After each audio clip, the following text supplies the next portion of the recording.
Good morning विद्यार्थी मित्रांनो, welcome back to our channel. शुभ प्रभात सर्व विद्यार्थ्यांना. असे हो जया अंतरी भाव जैसा, वसे हो तया अंतरी देव तैसा. मित्रांनो, जसा भाव तसा देव, जशी भक्ती तशी शक्ती. म्हणजेच the more devotion you are giving, the more benefit you will have in the coming future. The more success will be waiting for you in the coming future. So, what's your first duty? Today's first duty is to strive to gain something.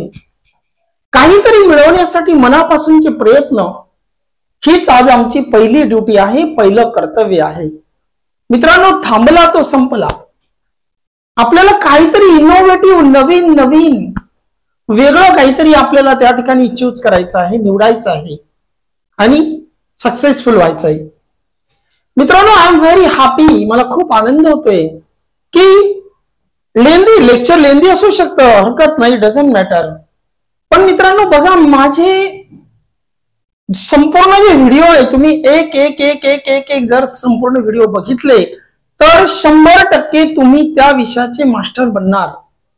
आता आपण change the voice ऍक्टिव्हचे passive, पॅसिव्हचे active सर्व अगदी Chronicle बारीक बारीक बारीक बारीक तुम्ही त्या लिस्ट मध्ये जर सुरुवातीपासूनचे व्हिडिओ वेळ जसा वेळ मिळाला तसे जर बघितले तर तुम्ही प्रत्येक टॉपिकचे मास्टर बनू शकतात. या व्हिडिओमध्ये आपण हा जो चौथा रूल आहे मित्रांनो, तर चौथ्या रूलचे पॅसिव्हचे ऍक्टिव्ह आज आपण या ठिकाणी बघणार आहोत. बरोबर. अगोदरच्या व्हिडिओमध्ये आपण ऍक्टिव्हचे पॅसिव्ह बघितले, आता पॅसिव्हचे ऍक्टिव्ह. पुन्हा एकदा चौथ्या रूल मध्ये जे जे शब्द येतात ते तुम्हाला माहित असणं खूप गरजेचे आहे. शाल should will would can could may might must ought to is to need to am to is to are to was to were to, त्यानंतर have to has to had to will have to आणि shall have to. बरोबर. मित्रांनो बघा, या ठिकाणी प्रत्यक्ष आपण वाक्य बघूया. आपल्याला पॅसिव्ह व्हॉइसचे ऍक्टिव्ह व्हॉइस करायचे आहे. Active voice. आता हे वाक्य पॅसिव्ह व्हॉइसचं आहे हे ओळखण्यासाठी मी तुम्हाला 4 टेस्टर दिली मित्रांनो.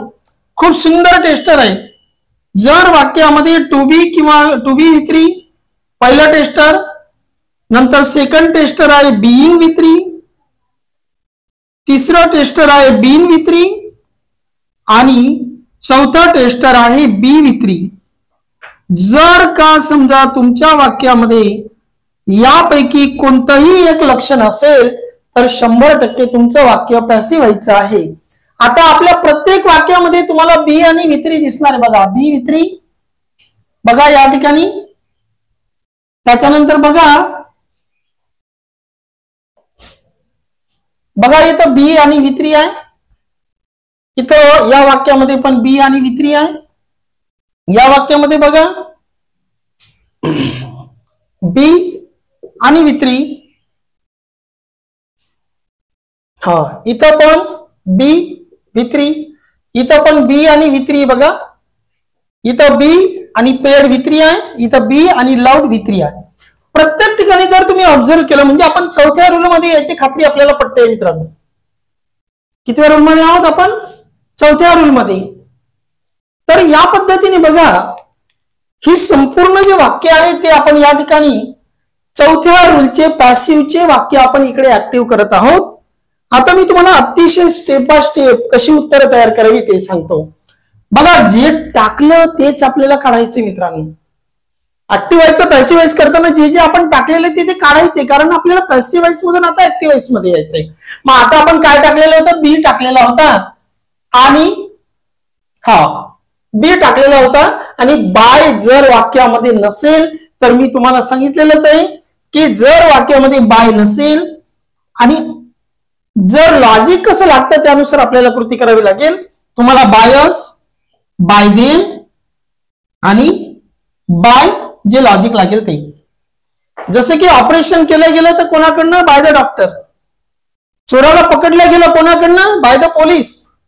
शोध लावला गेला किंवा त्याला निमंत्रित केलं गेलं कोणाकडनं? तर त्यांच्याकडनं. पण आई वडिलांवर प्रेम केलं गेलं पाहिजे कोणाकडनं? तर आपल्याकडनं. मग तिथं बायस घ्यावं लागेल. तसं इथं सुद्धा what can not be cured must be endured. जे बरं होऊ शकत नाही ते सहनच करावं लागते, बरोबर आहे? मग ते कोणाला सहन करावं लागेल? ते आपल्याला सहन करावं लागेल, ज्याच्यावर काही पर्यायच नाही, ज्याच्यावर काही उपायच नाही. म्हणजे जी कोणती गोष्ट बरीच होणार नाही ती सहनच करावी लागते किंवा सहन करायलाच पाहिजे. तर ती कोणाकडनं सहन केलीच पाहिजे? तर आपल्याकडनं सहन केलीच गेली पाहिजे. म्हणून मित्रांनो या ठिकाणी बायस हा करता गृहीत धरावा लागेल आपल्याला, बाय अस. म्हणजे जे बरं होत नाही ते सहन करावंच लागते, म्हणजे आपल्याला ते सहन करावंच लागणार. मग बाय गेला, बी गेला, असचा वी झाला. आता बघा मी काय उत्तर तयार करतो, वी मस्ट एंड्युअर हे पहिलं रूप घ्यावं लागेल. एंड्युअर म्हणजे सहन करणे. We must endure what can not be cured. आता हा जो एवढा शब्द मित्रांनो हा ऑब्जेक्ट आहे. ही काय आहे? हे ऑब्जेक्ट आहे. व्हॉट कॅन नॉट बी क्युअर्ड, जे बरं होऊ शकत नाही ते आपण सहन केलंच पाहिजे असा त्याचा अर्थ. आणि हे वाक्य असिस्टंट 2017 या कॉम्पिटेटिव्ह एक्झाम मध्ये ते विचारले गेलेले मित्रांनो. बघा अशी महत्वपूर्ण वाक्य. आता या ठिकाणी उत्तर इकडे तयार केलेले, पण मी तिकडे पाहून तुम्हाला उत्तर सांगितलेलं नाहीये. बघा मित्रांनो कसं उत्तर तयार होतं, तुम्ही भले इकडे या बाजूला बघू शकता, पण मी उत्तर कसं काय तयार करतो ते पण बघा. बाय गेला, बी गेला, असचा वी आपल्याला पुढे घ्यावा लागेल. मग वी नंतर सहाय्यकारी क्रियापद मस्ट, वी मस्ट, नंतर मूळ क्रियापद पहिल्या रूपात घ्यायचे, म्हणजे वाक्य तयार झालं वी मस्ट एंड्युअर. आता काय उरलं? What can not be cured. बघा उत्तर, we must endure what can not be cured. मित्रांनो सेकंड वाक्य राज्यसेवा 2016 ला विचारलं गेलेलं आहे. बघा तुम्हाला आजपासून जर या विषयाची गोडी निर्माण झाली तर नक्कीच फ्युचरमध्ये तुम्हाला याचा फायदा होणार मित्रांनो. या ठिकाणी वाक्य दिलेलं बघा, it is time for the shop to shut, म्हणजे दुकान बंद करण्याची वेळ झालेली. हे थोडे वेगळ्या पद्धतीचे वाक्य मित्रांनो. It is time for the shop to shut. आता या ठिकाणी बघा, हा it is time for the shop to be shut, be पाहिजे होता मित्रांनो इथं. बी आणि शट हे विक्री आहे. शट शट शट, बंद करणे, बंद केला, बंद केलेला. ठीक आहे. मग आता वाक्यामध्ये बघा, it is time for the shop to shut. आता इथे फक्त बी निघेल. काय निघेल? बी. या वाक्यात मात्र तुम्हाला by them, by us, by you हे घेण्याची गरज नाही, कारण इट इज ने वाक्य चालू झालेलं त्या वाक्यामध्ये तुम्हाला by them, by him, by logically काहीच घेता येत नाही, बरोबर नाही? तर या ठिकाणी बी गेला. बघा उत्तर काय तयार झालं, it is time for the shop to shut. तर it is time to shut the shop. आता या ठिकाणी बघा फॉर हा शब्द पण तुम्हाला काढावा लागेल. मग आता या वाक्यामधून तुम्हाला बी आणि फॉर हे दोनच शब्द काढावे लागेल. उत्तर तयार होईल, इट इज टाइम. बघा it is time the shop to shut. It is time to shut the shop, sorry, it is time to shut the shop, म्हणजे हा शॉप आपल्याला शेवटी घ्यायचा आहे ऑब्जेक्ट. बघा उत्तर कसं तयार झालं. म्हणजे थोडक्यात आपल्याला बी आणि फॉर काढायचं आहे, एवढी गोष्ट लक्षात ठेवा. आणि it is time to shut the shop हे उत्तर तयार झालं. मित्रांनो हे राज्यसेवा 2016 ला विचारलेले वाक्य आहे. अतिशय क्रिटिकल वाक्य असतात, ती आपल्याला समजून घ्यायची असतात. It is time to shut the shop. बघा it is time to shut the shop म्हणजे दुकान बंद करण्याची वेळ झालेली आहे. मित्रांनो यानंतर वाक्य एएसओ 2015 ला विचारलं गेलेलं वाक्य आहे. बघा, he likes to be praise by people, म्हणजे लोकांकडनं तो आवडला जावा ही गोष्ट त्याला आवडते. आता या ठिकाणी बी आणि वित्री आलेला आहे, बरोबर. आता आपण बाय गेला, बी गेला, द पीपल पुढे आला, बरोबर आहे. He likes to be praise by the people. आता या वाक्यामध्ये ही लाइक्स हे जे वाक्य आहे जसंच्या तसं ठेवावं लागणार आहे आपल्याला. मग he likes the people, he likes the people to praise him. बघा वाक्य कसं तयार होत आहे. ही लाइक्स जसा तसा, he likes the people to praise him, म्हणजे त्याला असं आवडतं की लोकांनी त्याचं कौतुक केलं पाहिजे. He likes the people to praise him. आता ही काही अपवादात्मक वाक्य मित्रांनो, ही वाक्य तुम्हाला प्रॅक्टिसच करावी लागणार आहे, असं नाही. कारण ही काही अपवादात्मक जी कॉम्पिटेटिव्ह एक्झामला विचारले गेलेली वाक्य आहे त्याचा तुम्हाला सराव करावा लागेल. त्यासाठी एक वेगळ्या पद्धतीने आपल्याला प्रॅक्टिस करावी लागेल, कारण ही अपवादात्मक आणि थोडी टफ वाक्य आहेत. ठीक आहे. He likes the people to praise him. त्याच्यानंतर बघा, the elders ought to be respected. Be आणि वित्री आला. मोठ्यांचा आदर केला गेला पाहिजे. मग कोणी केला पाहिजे? त्यांनी नाही मित्रांनो, मोठ्यांचा आदर आपण केला पाहिजे. देशाची सेवा केली पाहिजे. कोणी? त्यांनी नाही, आपण. आईवडिलांची सेवा केली पाहिजे. कोणी? आपण. म्हणजे जे आपल्याशी संबंधित आहे तिथे आपल्याला वी करता घ्यावा लागणार आहे. म्हणून या ठिकाणी बाय अस आपल्याला घ्यावा लागेल. बघा, मनाने आपण बाय अस घेतला. टायपिंग 2014 ला विचारले गेलेले हे वाक्य आहे. बाय गेला, बी गेला, वीचा असचा वी झाला. वी ऑट टू रिस्पेक्ट. आता या ठिकाणी प्रत्येक वित्री आपल्याला V1 मध्ये आणावं लागेल, कारण चौथ्या रूल मध्ये या क्रियापदानंतर कोणतंही मूळ क्रियापद हे पहिल्याच रूपात येते. मी जर तुम्हाला एखादं वाक्य बोलून दाखवलं, शब्द बोलून दाखवला, shall write, should write, will write, would write, can write, could write, म्हणजे I can write, I could write.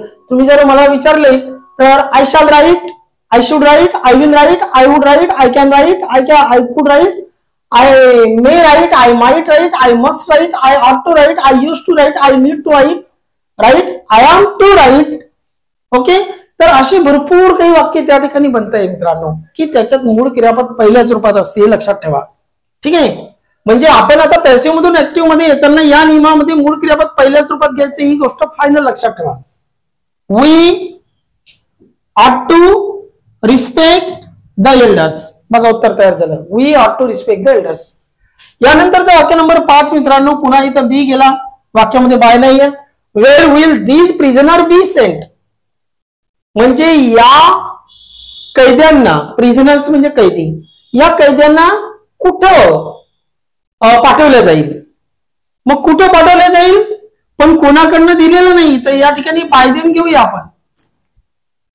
म्हणजे त्यांच्याकडून या कैद्यांना कुठे पाठवलं जाईल. ठीक आहे. किंवा बाय द पोलीस पण घेऊ शकतो आपण या ठिकाणी, पण जनरली आपण बाय देम घेतला तरी काही प्रॉब्लेम नाही.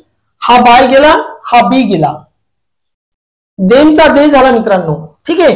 पण एक गोष्ट लक्षात ठेवा मित्रांनो, प्रश्नार्थी वाक्याचं पॅसिव्ह प्रश्नार्थीच होईल किंवा प्रश्नार्थी वाक्याचं ऍक्टिव्ह प्रश्नार्थीच होईल. आता हे वाक्य प्रश्नार्थी आहे, तर वेअर विल हा शब्द आपल्याला WH शब्द आणि हेल्पिंग वर्ब जसाच्या तसा ठेवावा लागेल. बघा, वेअर विल, बरोबर आहे. आता आपण बायदेमचा दे करणार, जसं बायचा वी करून पुढे नेलाय बघा आपण 1 नंबरला, बायचा वी केला 1 नंबरला आणला. मग आता तुम्ही म्हणाल बायदेमचा दे करून 1 नंबरला का नाही आणला सर? त्याचं कारण असं मित्रांनो, की प्रश्नार्थी वाक्याचं पॅसिव्ह वाईज प्रश्नार्थीच होईल ना, किंवा प्रश्नार्थी वाक्याचं ऍक्टिव्ह वाईज प्रश्नार्थीच होईल. म्हणून आपल्याला प्रश्न बनण्यासाठीचे जे शब्द आहे WH शब्द आणि हेल्पिंग वर्ब हे जशीच्या तसे ठेवावे लागणार. बघा, या ठिकाणी वेअर आणि विल हे जसेच्या तसे घेतलेले आहे. यानंतर या देमचा दे केलेला आहे. नंतर आपल्याला माहिती आहे की मूळ क्रियापद पहिल्या रूपात करायचंय V1, मग सेंटचं V1 आहे सेंट. आता उरलं काय मित्रांनो, दीज प्रिझनर, हे जसंच्या तसं. बघा, मी फळाकडे इकडे बघा, where will they send these prisoner, अशा पद्धतीने आपलं वाक्य तयार झालं. प्रश्नार्थी वाक्याचे ऍक्टिव्ह प्रश्नार्थीच होणार, प्रश्नार्थी वाक्याचं पॅसिव्ह प्रश्नार्थीच होणार. नंतर बघा, Prasad was to be taken by them. आता या ठिकाणी बाय गेला, बी गेला, देमचा दे झाला. लक्ष द्या, किती इझी आहे मित्रांनो. दे, आता देला वाज लागतो का मित्रांनो? नाही लागत. देला वेअर, कारण अनेक वचने करताय. मग दे वेअर टू, टेकनचं पहिलं रूप take, they were to take Prasad. बघा उत्तर, they were to take Prasad. म्हणजे मला तुम्हाला हे सिद्ध करायचं मित्रांनो, की या ठिकाणी ही जी पण वाक्य आहेत ही बाय रूल आपण जे जे टाकलेले ते काढायचे, क्रियापदाला पहिल्या रूपात घ्यायचे, सब्जेक्ट आधी घ्यायचा आहे. पुढच्या वाक्यामधला बघा, बाय गेला बी गेला, हा बाय गेला बी गेला, मीचा आय झाला. आय विल हॅव टू क्रियापद, I will have to give, गिव्हनचा पहिला रूप give, I will have to give. आता या देचा देम होईल आणि तो इथं घ्यावा लागेल. मी यासाठी नेहमी विद्यार्थ्यांना सांगतो, आधी लगीन कोंडाण्याचं मग रायवाचं. म्हणजे याचा अर्थ काय की ऍक्टिव्ह व्हायच्या वाक्यामध्ये पहिला नंबर लागतो इनडायरेक्ट ऑब्जेक्टचा आणि दुसरा नंबर लागतो डायरेक्ट ऑब्जेक्टचा. मग बघा, या देचा देम बनणार, मग मूळ क्रियापदा शेजारी आलेल्या द्वितीयला इनडायरेक्ट ऑब्जेक्ट म्हणतात. हे आपण आधी पण शिकलेलं आहे. तर या ठिकाणी बघा, आपलं हे मूळ क्रियापद गिव्ह आणि त्याच्यानंतर देमच घ्यावं लागणार आहे आपल्याला, आणि मग अ नोटीस पुढे. बघा, लक्ष द्या, उत्तर इथलं इथे बघा, कन्फ्युज नका हो. I will have to give देचा them a notice, I will have to give them a notice. पण बघा, हे असं उलट चांगलं वाटतं का? I will have to give a notice आणि मग देम, नाही चांगलं वाटत. मग ते ओढून काढून वाक्य बनवावं लागतं, मग तिथं टू वगैरे टाकावं लागेल आपल्याला, पण तसं काही करायची गरज नाही मित्रांनो. नंबरचं वाक्य बघूया मित्रांनो. The teachers should be respected, शिक्षकांचा आदर केला पाहिजे. मग कोणी केला पाहिजे? तर बाय अस, आपल्याकडनं, म्हणजे आपण आदर केला पाहिजे. म्हणून या ठिकाणी आता आपण बाय देम नाही घेणार, तर या ठिकाणी आपण बायच घेणार. शिक्षकांचा आदर केला पाहिजे, तर कोणी केला पाहिजे? तो आपण केला पाहिजे. ठीक आहे. तर मग या ठिकाणी आपल्याला बायस घेणं गरजेचं आहे. इथं आपण मनाने बायस घेतोय, हे वाक्य पॅसिव्हच आहे, त्याचं आपल्याला ऍक्टिव्ह करायचंय. मित्रांनो, बाय गेला बी गेला, असचा वी झाला. We should respect the teachers. बघा, we should respect the teachers. उत्तर कसं तयार होतंय? बाय नंतर जी पण द्वितीय असेल त्याला पुढे आणायची, त्याची प्रथमा करायची. आजचा वी झाला, सहाय्यकारी क्रियापद शुड घेतलं, क्रियापद मूळ क्रियापद पहिल्याच रूपात घेतलं. We should respect the teachers. उत्तर तयार झालं. She has to be paid. आता तिला पगार दिला गेला पाहिजे, बरोबर आहे. म्हणजे तिला पगार द्यायचा बाकी, थोडक्यात, किंवा पगार द्यायचा आहे. मग कोणाकडनं द्यायचं आहे? तर बाय देम. पुन्हा जर पॅसिव्ह व्हायचं वाक्य असेल आणि त्याच्यामध्ये बाय वगैरे आलेलं नसेल, तर आपल्याला तीन पर्याय सांगितले मी तुम्हाला. एक बाय देम, एक आपल्याशी संबंधित येत असेल, जसं की आई वडिलांची सेवा केली पाहिजे, मग कोणी तिथं आपल्याशी संबंधित येतं म्हणून बायच घ्यावा लागतो. आणि तिसरं लॉजिक लागत असेल ते कोणाकडनं, चोराला पकडलं गेलं तर पोलिसाकडनं, मग ते लॉजिकली. तर मित्रांनो, बाय देम, बाय गेला बी गेला, देमचा दे झाला, देला हॅज लागत नाही. मग देची मम्मी हॅव आहे. आपल्या आधीच्या व्हिडिओमध्ये बऱ्याच वेळा मी सांगून चुकलेले तुम्हाला की आय, वी, यू, यू, दे आणि प्लुरल नेम जर असेल तर त्यांचा पप्पा डू आणि मम्मी हॅव आहे. तर या देची मम्मी कोण आहे? हॅव. मग हॅज न घेता आपल्याला हॅव करावं लागेल. मग दे हॅव टू पे. या पेडचं तिसरं रूप जे आहे तिचं पहिलं रूप आपल्याला पे करावं लागेल. मग ते हॅव टू पे हर. शीच तिकडे जाताना द्वितीय बनते, मूळ क्रियापदाच्या शेजारी द्वितीयाचे ते. दे हॅव टू पे. आता हॅव टू पे, पे ही मूळ क्रियापद आहे, पे म्हणजे देणे, आणि ही द्वितीय आली बघा. मूळ क्रियापदाच्या शेजारी कधीही द्वितीयाचे ते जर आली तर, घ्यावी लागली तर. मग शी असं होणार नाही, दे हॅव टू पे शी, ते होणार नाही मित्रांनो. तर दे हॅव टू पे हर. आणि माझे प्रिय विद्यार्थी मित्रांनो, शेवटचं वाक्य जे आहे, आवर कंट्री मस्ट बी लव्ड. आपल्या देशावर प्रेम केलं गेलं पाहिजे आपल्याकडनं. मग समजा या ठिकाणी बाय जरी नसता, सपोज हे वाक्य समजा मी तुम्हाला दिलेलं आहे, आवर कंट्री मस्ट बी लव्ड, आपल्या देशावर प्रेम केलंच गेलं पाहिजे. मग कोणी? तर आपण केलं गेलं पाहिजे. आणि म्हणून या ठिकाणी जरी बाय नसता तरी आपल्याला इथं बायच घ्यावाच लागला असता. ठीक आहे, ओके, नेव्हर माइंड. बाय गेला बी गेला, असचा वी झाला. वी मस्ट, आता क्रियापद पहिल्या रूपात, we must love our country. We must love our country. अशा पद्धतीने बघा, we must love our country. मित्रांनो, या पद्धतीने आपली जी वाक्य तयार झालेली आहे, ज्या द्वितीयची आपण प्रथमा केली, असचा वी, नंतर हा घेतला मस्ट, नंतर क्रियापद पहिल्याच रूपात, नंतर उरलेलं ऑब्जेक्ट जे आहे अवर कंट्री ते शेवटी. मित्रांनो, आपला प्रवास हा खूप सुखरूप होत आहे. मला खरंच आनंद होतोय की माझे जे विद्यार्थी ते काळजीपूर्वक लेक्चर ऐकत आहेत. मित्रांनो बघा, कोण काय म्हणते याचा विचार कधीच करायचा नाही. What my blood feel it's the truth. मला काय वाटतं, माझ्या अंतरात्म्याला काय वाटतं तेच सत्य समजायचं. बघा, तुम्ही काही गोष्ट करत असताना लोक तुम्हाला वेडा म्हणतील. मी असं म्हणेल, तुम्हाला वेडा म्हटलं तरी चालेल, पण ज्या दिवशी तुमची ओळख होईल मित्रांनो, त्या दिवशी लोकांना तुमचं वेड लागेल, ही गोष्ट मात्र नक्की. मित्रांनो, आजच्या व्हिडिओमध्ये एवढंच. धन्यवाद. पुन्हा भेटूया पुढच्या लेक्चरला.